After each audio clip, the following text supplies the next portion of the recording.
Assalamualaikum warahmatullahi wabarakatuh. Selamat datang di kelas ekonomi SMA ITI Al-Uswah Surabaya.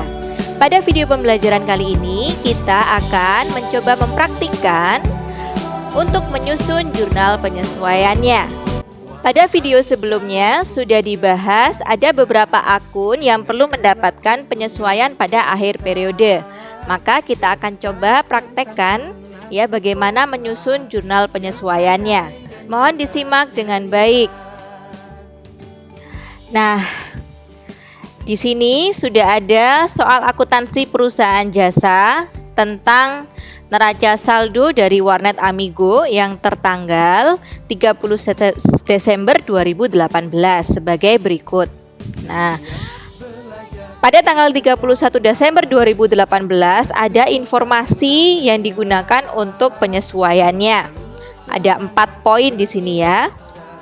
Maka kita coba susun jurnal penyesuaiannya ya. Bentuknya hampir mirip dengan jurnal umum ya. Ada tanggal, kode akun, nama akun, debit dan kredit ya.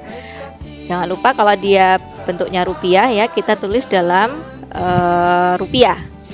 Oke, kita coba kerjakan dari informasi penyesuaian yang pertama. Di sini disebutkan perlengkapan yang tersisa hingga akhir periode akuntansi sebesar Rp1.200.000. Nah, untuk mengerjakannya, ya, membuat jurnal penyesuaiannya, kita perlu perhatikan di neraca saldonya, yaitu akun perlengkapannya.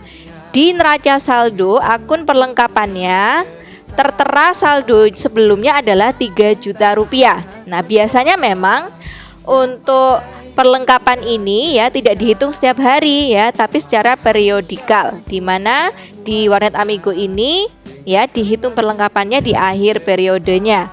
Awalnya 3 juta menjadi 1.200.000. Artinya selisihnya itu adalah pemakaian perlengkapannya. Maka kita perlu menghitung dulu ya berapa pemakaian perlengkapannya yang nantinya akan menjadi beban perlengkapan. Ya, di neraca saldo perlengkapannya tertera Rp3 juta. Kemudian informasi penyesuaiannya yaitu terdapat sisa perlengkapan 1.200.000. Artinya beban perlengkapannya adalah selisihnya 3 juta dikurangi 1 juta, 3 juta dikurangi Rp1.200.000 ya. Dan totalnya adalah Rp1.800.000. Kemudian kita masukkan ke dalam jurnal penyesuaian. Yang pertama yang didebitkan dulu adalah beban perlengkapan sejumlah Rp1.800.000.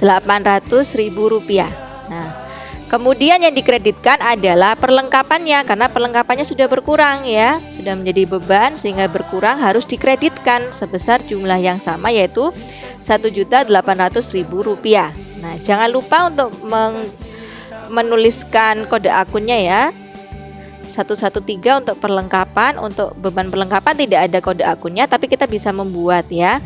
Biasanya beban diawali dengan kode 5 ya. Ini yang pertama 501.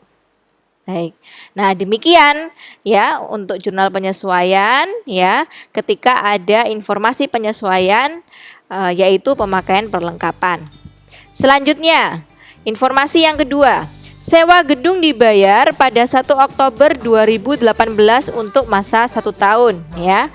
Nah, untuk yang nomor 2 ini informasi yang kedua perlu kita perhatikan di neraca saldo ya. Di sini ada akun sewa dibayar di muka sebesar Rp10.400.000. Nah, kalau di neraca saldo tertulisnya adalah sewa dibayar di muka, maka yang digunakan adalah metode harta. Ya, di video sebelumnya kita sudah belajar bahwa untuk mencatatkan penyesuaian dari beban dibayar di muka itu ada 2 cara, yaitu dengan metode harta atau metode beban. Nah, kalau di neraca saldonya tertera sewa dibayar di muka, kemudian asuransi dibayar di muka, atau yang istilah yang lain ya, tergantung beban apa jenis bebannya, maka di sini kategorinya adalah metode harta, di mana perusahaan Warnet Amigo ini menganggap ketika dia membayarkan sebesar 10.400.000 ini dianggap sebagai deposito atau harta yang tersimpan ya, harta yang tersimpan diberikan kepada orang lain ya. Sementara dia belum mendapatkan manfaat dari pembayaran tersebut sehingga belum dijadikan beban ya. Nah, bagaimana jurnal penyesuaiannya? Perlu kita hitung terlebih dahulu ya. Apabila metodenya harta ya, maka biasanya di jurnal umumnya ya kondisinya adalah sebagai berikut. Terdapat akun ya, pencatatan akun sewa dibayar di muka Rp10.400.000 di debit, kemudian kasnya yang dikreditkan karena pembayarannya tunai ya sebesar jumlah yang sama Rp10.400.000. Kemudian di sini keterangannya pembayarannya dilakukan pada bulan Oktober. Nah, akhir periodenya bulan Desember. Artinya sewa atau beban sewa yang sesungguhnya itu sudah terjadi selama 3 bulan, yaitu bulan Oktober sampai Desember ya.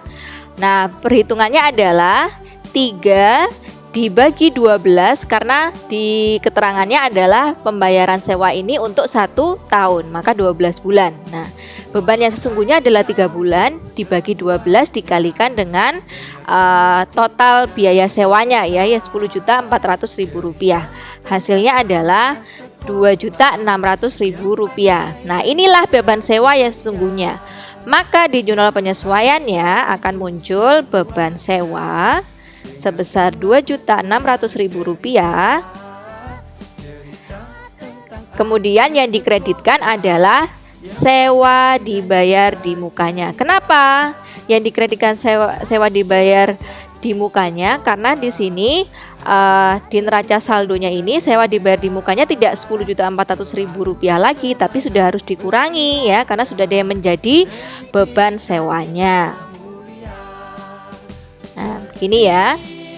Jangan lupa untuk kode akunnya ya. 114, kemudian beban sewanya 502. Oke. Nah, apabila yang digunakan metode beban, ini tipsnya ya. Kalau yang digunakan metode beban, maka biasanya di neraca saldo ini tidak digunakan akun sewa dibayar di muka, tapi biasanya dia akan menggunakan akun langsung beban sewa.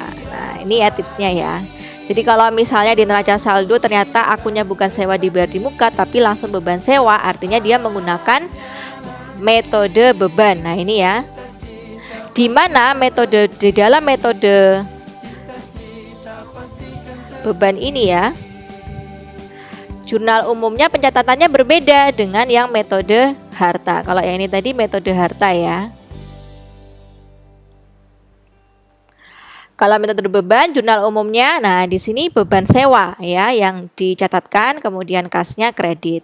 Di jurnal penyesuaian juga akan berbeda. Kalau ini tadi metode harta yang muncul dulu beban sewanya, tapi di metode beban justru yang muncul dulu adalah sewa dibayar di mukanya. Beban sewanya dikreditkan karena sesungguhnya di dalam metode beban sewa ini terlalu besar ya, tidak mencerminkan saldo beban sewa yang sesungguhnya sehingga harus dikreditkan. Sementara harus dicatat di awal ada sewa dibayar di muka. Nah, angkanya juga akan berbeda, bukan 2.600.000. Yang digunakan adalah 10.400.000 dikurangi 2.600.000 ini, yaitu selisihnya ya. Oke, kemudian yang nomor 3. Nah, ini ada penyusutan peralatan sebesar 8% ya dari total nilai peralatannya. Nah, sehingga kita perlu mencermati ya di neraca saldonya bagaimana akun peralatannya saldonya adalah Rp20.850.000 ya. Di sini disusutkan sebesar 8%-nya. Nah, maka penyusutannya mudah saja ya, berarti Rp20.850.000 dikalikan 8% ya. Totalnya adalah hasilnya Rp1.668.000.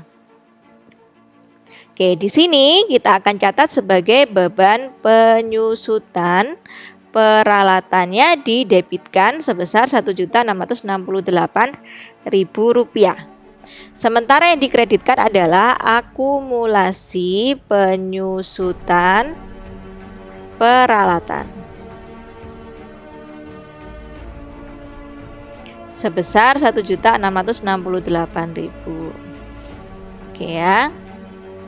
Kode akunnya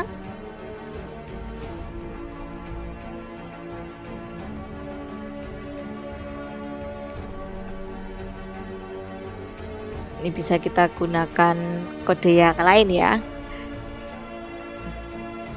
Misalnya 116.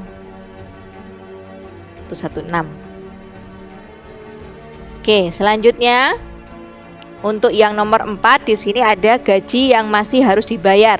Artinya, Warnet Amigo ini masih berhutang gaji kepada karyawannya sebesar Rp1.500.000 yang belum terbayarkan padahal sudah menjadi beban gajinya. Maka jurnal penyesuaiannya adalah didebitkan beban gaji ya, tidak perlu menghitung, langsung kita masukkan beban gajinya yaitu Rp1.500.000 ya. Sementara karena ini masih belum dibayar ya, maka kita bisa gunakan akun utang gaji atau boleh juga menggunakan beban yang masih harus dibayar gaji ya. Nah, ini dikreditkan Rp1.500.000.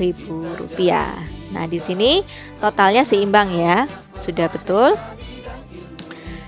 Beban gajinya 5. Beban gaji kita bisa lihat di sini ya, beban gajinya 511.